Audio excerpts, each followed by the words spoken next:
Assalamualaikum warahmatullahi wabarakatuh. Berjumpa kembali dengan Bu Iza pada mata pelajaran matematika.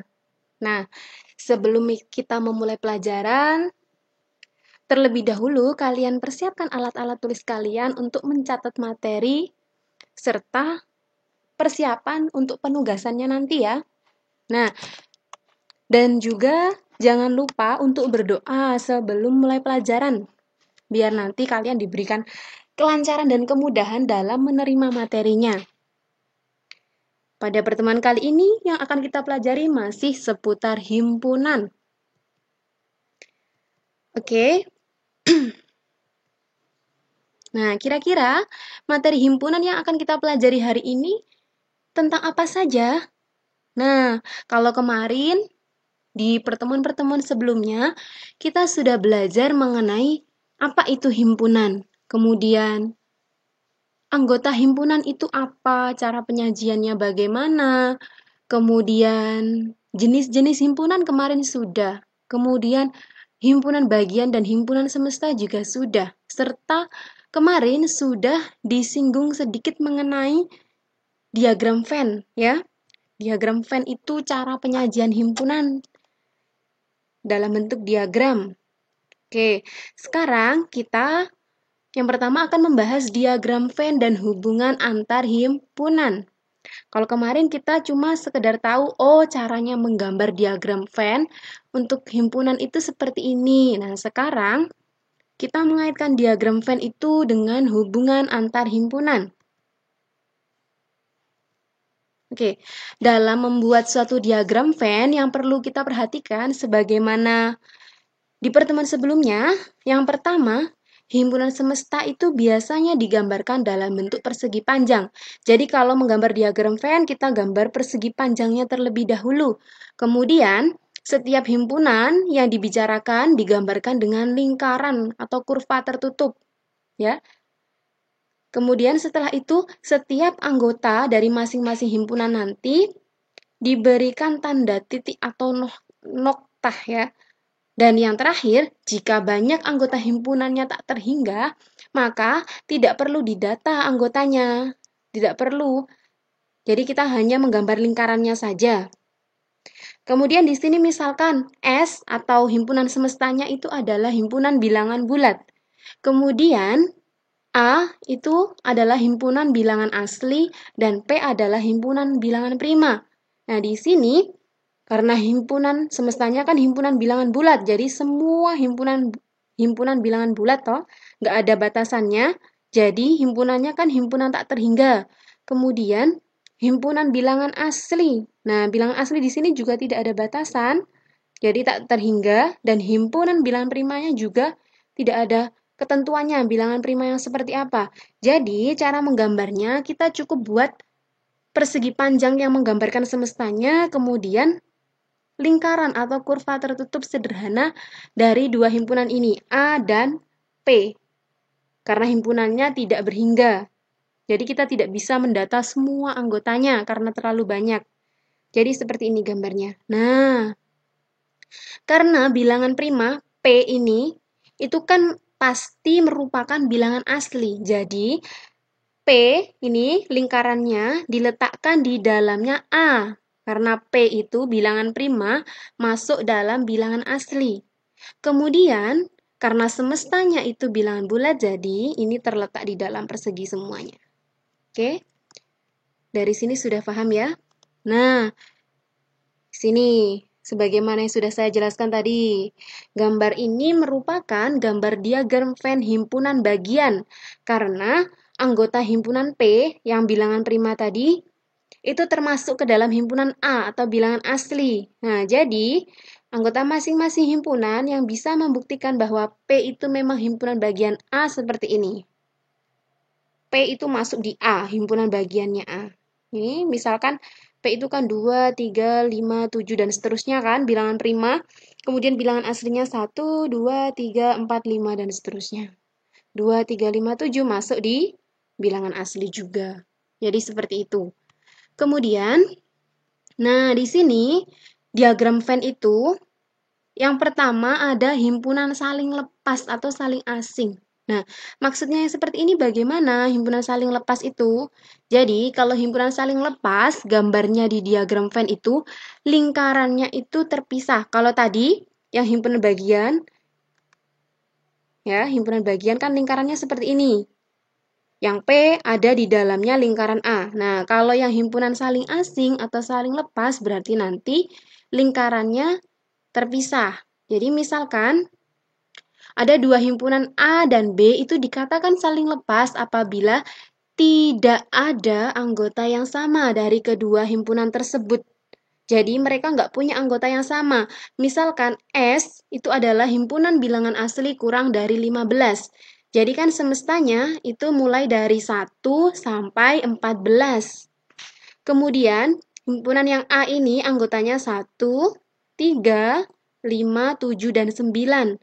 Sedangkan yang B itu anggotanya 2, 4, 6, 8, dan 10. Jadi di sini kan bisa kita lihat bahwa himpunan A dan B tidak memiliki anggota yang sama. Maka karena tidak ada anggota yang sama, himpunan A dan B nanti menggambarkannya dalam diagram Venn itu saling lepas. Lingkarannya itu terpisah, tapi masih di dalam persegi panjangnya ya. Kalian bisa mencobanya sendiri.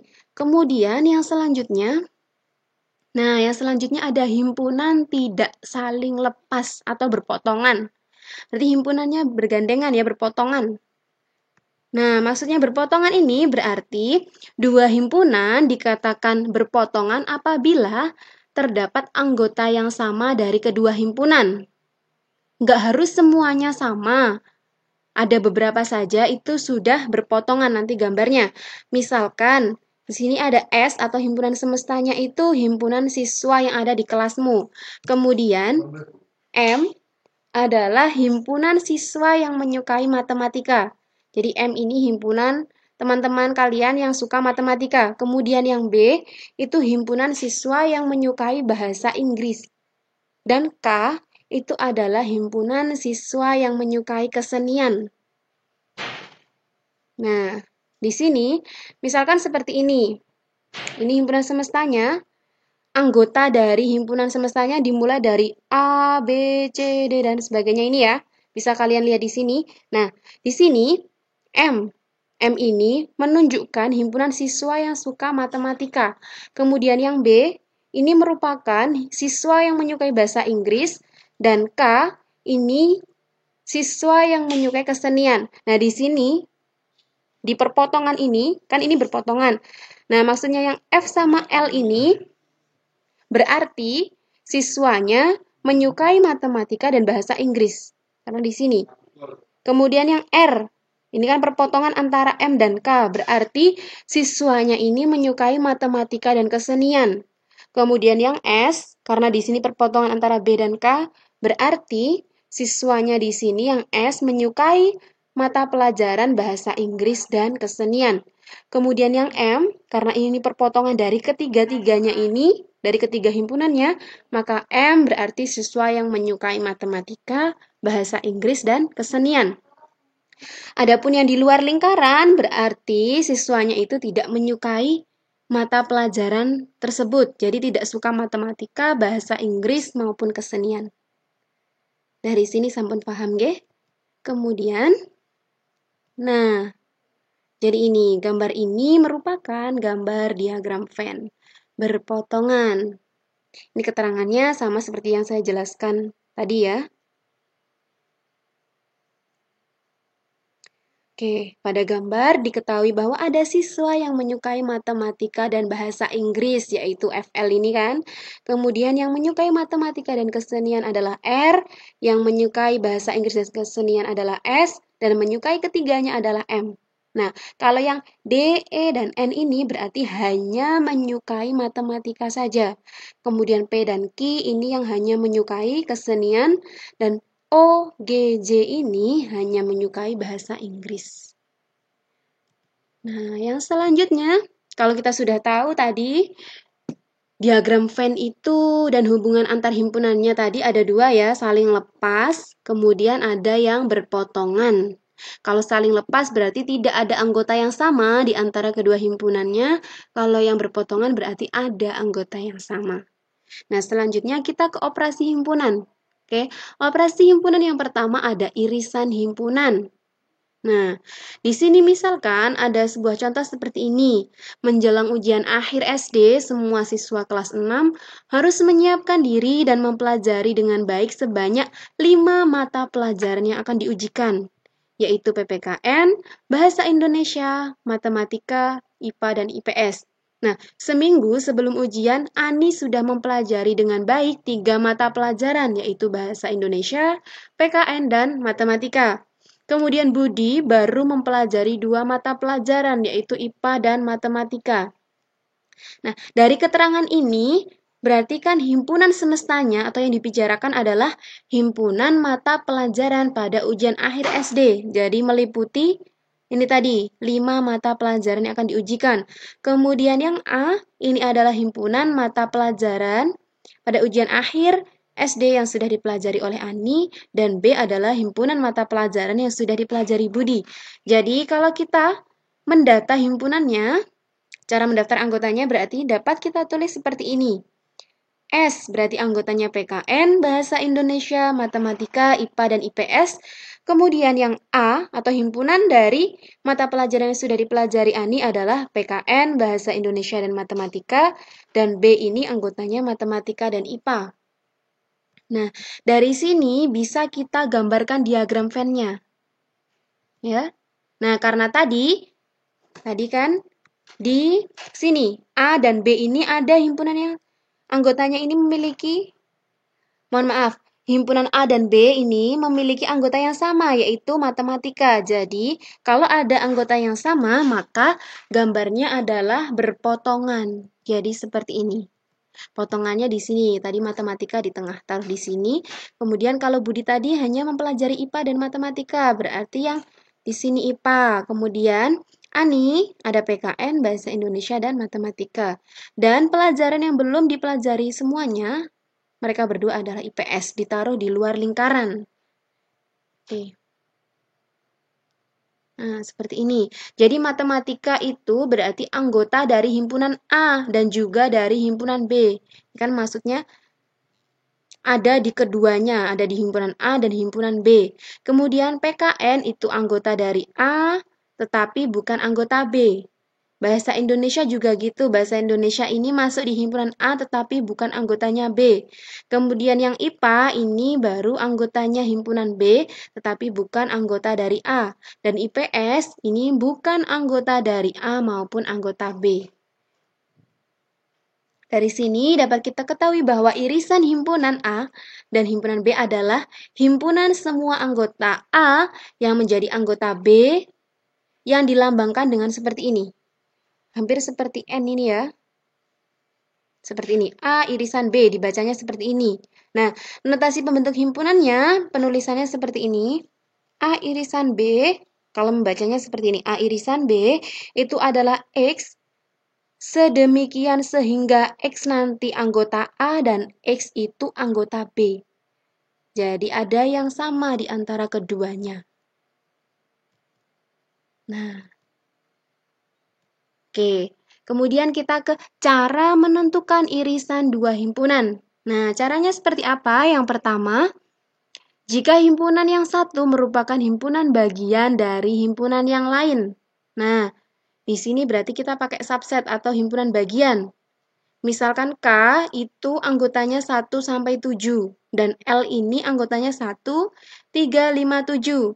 Karena 1, 3, 5, 7 ini juga masuk di himpunan K, anggota dari K, maka L ini kan subset atau himpunan bagian dari K.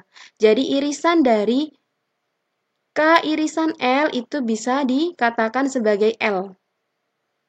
Ini irisannya yang sama ditulis. K irisan L berarti 1, 3, 5, 7. Kalau yang ditanyakan irisan berarti anggota yang ditulis adalah anggota yang sama dari kedua himpunannya, nggih. Nah, cara gambarnya karena L ini himpunan bagian dari K, berarti L ini nanti gambarnya ada di dalam himpunan K seperti ini. Bagian yang diarsir ini berarti irisannya. Jadi, sifat dari irisannya jika A itu subset B atau A itu himpunan bagian dari B, maka A irisan B adalah A. Nah, seperti ini. Kemudian yang selanjutnya, cara menentukannya adalah apabila himpunan sama. Ya, dua himpunan dikatakan sama itu apabila elemen atau anggotanya itu sama. Jadi, misalkan contohnya seperti ini. M itu himpunan bilangan asli kurang dari 7. Dan N itu, sini ya, N anggotanya nanti. Nah, ini mohon maaf salah tulis ya. Jadi, nanti anggotanya itu X-nya kurang dari 0, lebih dari 0 dan kurang dari 7, bilangan cacahnya. Jadi, anggotanya M itu 1 sampai 6 karena bilangan asli kurang dari 7, dan N ini karena bilangan cacahnya lebih dari 0, kurang dari 7 berarti dimulai dari 1 sampai 6 juga. Nah, karena di sini anggotanya sama semua, maka M irisan N ya ditulis lagi himpunannya, anggota himpunannya. M irisan N itu sama dengan M atau M irisan N itu sama dengan N. Di sini M sama dengan N. Irisannya seperti ini. Gambarnya cukup satu lingkaran atau satu kurva tertutup sederhana. Jadi jika ada A sama dengan B, maka A irisan B itu sama dengan A atau A irisan B itu sama dengan B. Karena anggotanya sama, jumlahnya juga sama. Selanjutnya, cara menentukan irisan himpunan adalah himpunan yang tidak saling lepas. Nah, kalau himpunannya tidak saling lepas, berarti dan himpunan yang satu bukan merupakan himpunan bagian yang lain. Nah, misalkan C adalah himpunan 5 bilangan asli kuadrat pertama. Berarti ada 1, 4, 9, 16, dan 25. Kemudian D adalah 5 bilangan asli kelipatan 4 yang pertama. Berarti ada 4, 8, 12, 16, dan 20. Karena himpunan tidak saling lepas tadi, atau yang berpotongan kan, ada di sini. Yang sama ada 4 dan 16. Jadi, C irisan D itu anggotanya 4 dan 16.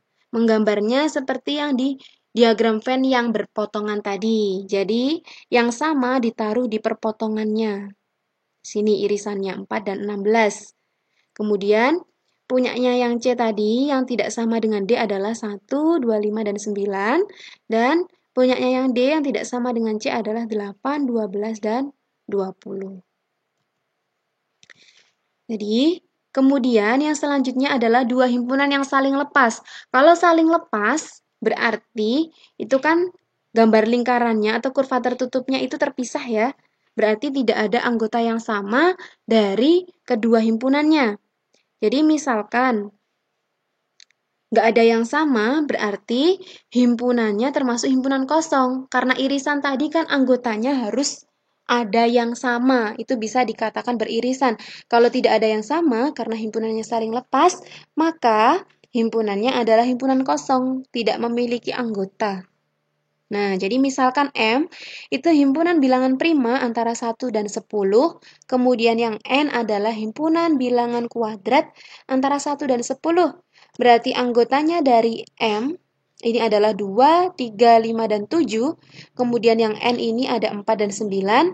Nah, di sini M dan N kan tidak ada yang sama anggotanya. Berarti irisan dari keduanya adalah himpunan kosong. Bisa ditulis seperti ini.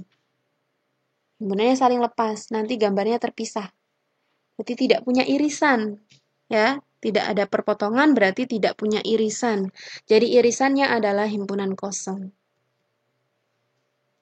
Sampun paham nggih tentang irisan himpunan. Kemudian yang selanjutnya kita ke gabungan dari himpunan. Namanya saja gabungan berarti semuanya didata dari kedua himpunannya. Digabung kan? Jadi misalkan di sini dari yang tadi contoh yang ujian-ujian akhir tadi, berarti kan yang A itu kan yang sudah dipelajari Ani ya, mata pelajarannya meliputi PKN, Bahasa Indonesia dan Matematika. Kemudian yang B itu pelajaran yang sudah dipelajari Budi, tadi Matematika dan IPA. Nah, Di sini ada yang sama kan? Ada matematika di A dan B. Nah, kalau di gabungan tadi kan saya bilang berarti anggotanya ditulis semua. Kalau ada anggota yang sama berarti cukup ditulis satu saja. Ya. Jadi, gabungan dari himpunan A dan B menulisnya jadinya PKN, Bahasa Indonesia, Matematika, dan IPA. Jadi matematikanya tidak perlu ditulis 2 kali, cukup 1 kali saja. Nah, jadi ini lambangnya dari gabungan. Kalau tadi irisan itu mirip dengan huruf N ya, hampir kayak huruf N. Kalau yang gabungan itu seperti huruf U. A gabungan B. Karena U itu kan, kalau dalam bahasa Inggris adalah union, tulisannya union, artinya kan gabungan. Jadi lambangnya seperti ini. Oke. Selanjutnya kita ke menggambarkan dari tadi himpunan A dan B. Kalau gabungan berarti diarsir semuanya. Karena kan gabungan itu berarti seluruh anggotanya didata. Jadi seperti ini. A gabungan B itu adalah X, sedemikian sehingga X itu anggota A atau X anggota B. Kalau di irisan tadi, cara menuliskannya, notasi pembentuk itu di sini katanya dan. Biasanya di kalimat itu ciri-cirinya pakai kata dan, itu berarti maksudnya irisan. Kalau di gabungan itu pakai kata atau. Jadi nanti anggotanya ditulis semua. Nah, dari sini kalian sudah paham kan? Jadi perbedaan antara irisan dua himpunan dengan gabungan dua himpunan itu seperti apa? Sudah paham, Ge? Jadi kalau irisan berarti ada yang sama di antara dua himpunan. Tidak harus semuanya. Kalau yang gabungan berarti ditulis semuanya anggotanya apa saja. Seperti itu. Nah, selanjutnya kita ke cara menentukan gabungan. Nah, yang pertama yaitu himpunan yang satu merupakan himpunan bagian dari yang lain. Jadi ini ada subset, seperti contoh yang di awal.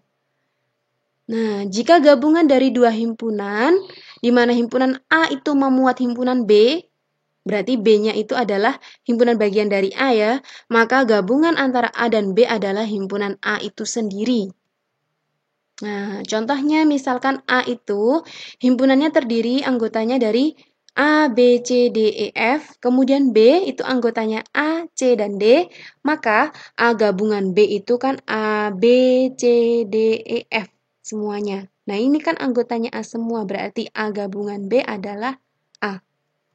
Menggambarnya berarti seperti ini. Diarsir semuanya. Sini B kan himpunan bagian berarti ada di dalam himpunan A. Caranya seperti itu. Jadi sifat gabungannya berarti jika B itu subset A atau B itu himpunan bagian dari himpunan A, maka A gabungan B itu adalah A, bilangan himpunan A itu sendiri.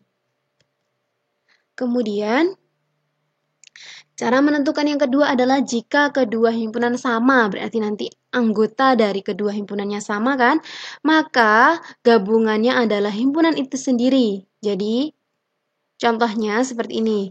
A itu himpunan bilangan asli kurang dari 7. Dan B itu himpunan bilangan cacah di mana nanti anggotanya lebih dari 0 dan kurang dari 7. Berarti sama kan? A itu anggotanya 1 sampai 6, B juga 1 sampai 6.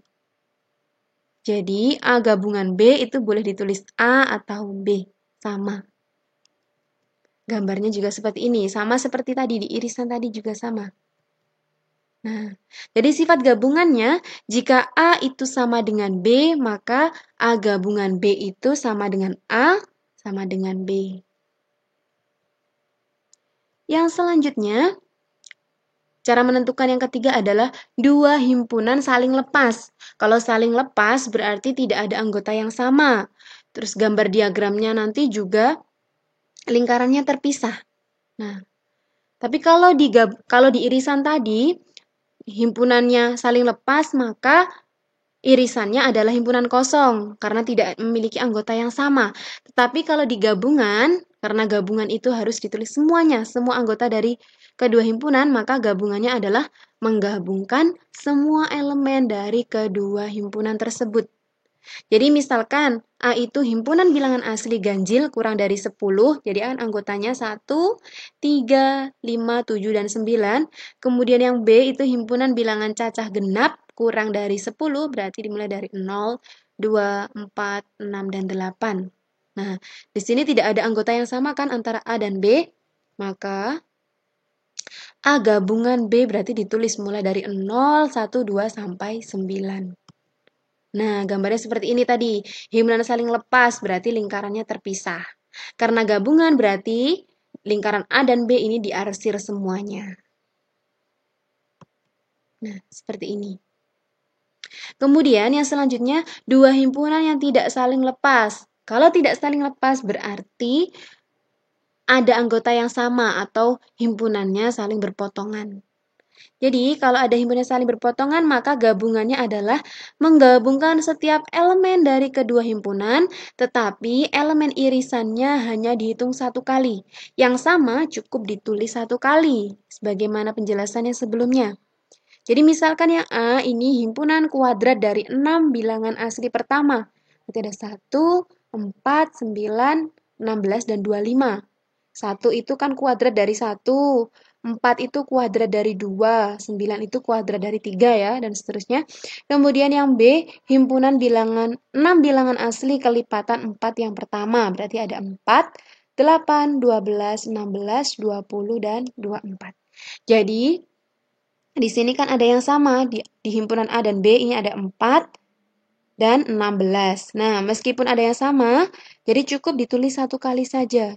Jadi, A gabungan dari B itu anggotanya 1, 4, 8, 9, 12, 16, 20, dan 24. Serta 25. Di sini penulisan gabungannya masih kurang 12. Kelupaan nulisnya ya.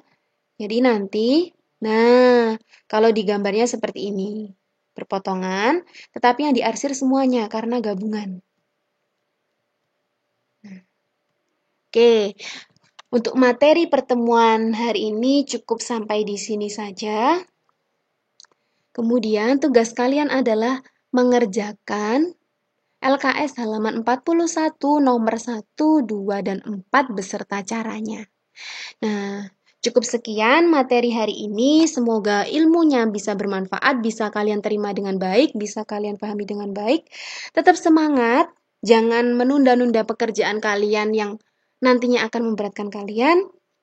Tetap jaga kesehatan. Saya akhiri. Terima kasih. Wassalamualaikum warahmatullahi wabarakatuh.